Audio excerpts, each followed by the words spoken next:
संसद से लेकर जुडिशरी तक सबको कूड़ा बताने और यूके तथा यूएस से भारत के लोकतंत्र को बचाने के लिए हस्तक्षेप करने की अपील करने के बाद राहुल गांधी आखिर लंदन से लौट के वापस भारत आ गए।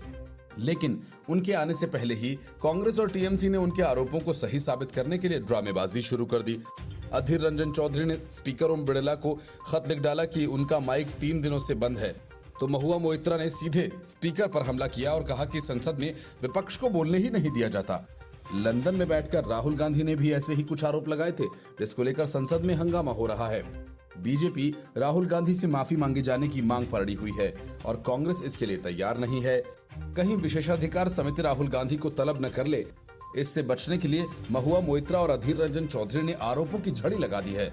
अधीर रंजन चौधरी ने लोकसभा अध्यक्ष ओम बिड़ला को सदन में सरकार प्रायोजित व्यवधान के खिलाफ पत्र लिखा है।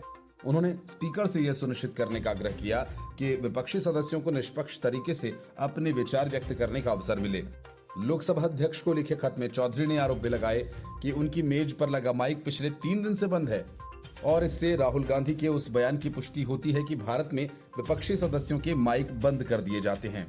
लोकसभा में कांग्रेस के नेता ने कहा कि यह देखकर बहुत दुख होता है। 13 मार्च 2023 को सदन की कार्यवाही शुरू होने के बाद से सरकार प्रायोजित व्यवधान जारी है। अधीर रंजन चौधरी ने कहा कि मुझे लगता है कि सत्ता पक्ष की तरफ से विपक्षी दल के एक सदस्य की छवि खराब करने की साजिश रची गई है। उनका कहना था कि परेशान करने वाली बात यह है कि सरकार के मंत्री सदन में हंगामे की अगुवाई कर रहे हैं। महुआ मोइत्रा ने कहा कि स्पीकर केवल बीजेपी के मंत्रियों को ही बोलने की अनुमति दे रहे हैं और विपक्ष की आवाज सुनी ही नहीं जा रही। ट्वीट करते हुए महुआ मोइत्रा ने कहा कि पिछले 3 दिनों के दौरान देखा गया कि लोकसभा स्पीकर ओम बिड़ला ने केवल भाजपा मंत्रियों को माइक पर बोलने की अनुमति दी और फिर संसद को स्थगित कर दिया। एक भी विपक्षी सदस्य को बोलने की अनुमति नहीं दी गई। लोकतंत्र पर हमला हो रहा है और स्पीकर की अगुवाई कर रहे हैं। मैं इस ट्वीट के लिए जेल जाने को भी तैयार हूं।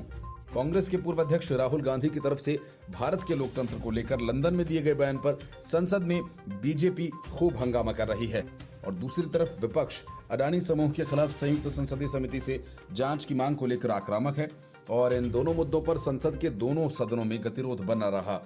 बजट सत्र के दूसरे चरण में लगातार तीसरे दिन दोनों सदनों में कार्रवाई बाधित हुई है। Bureau report, news of India.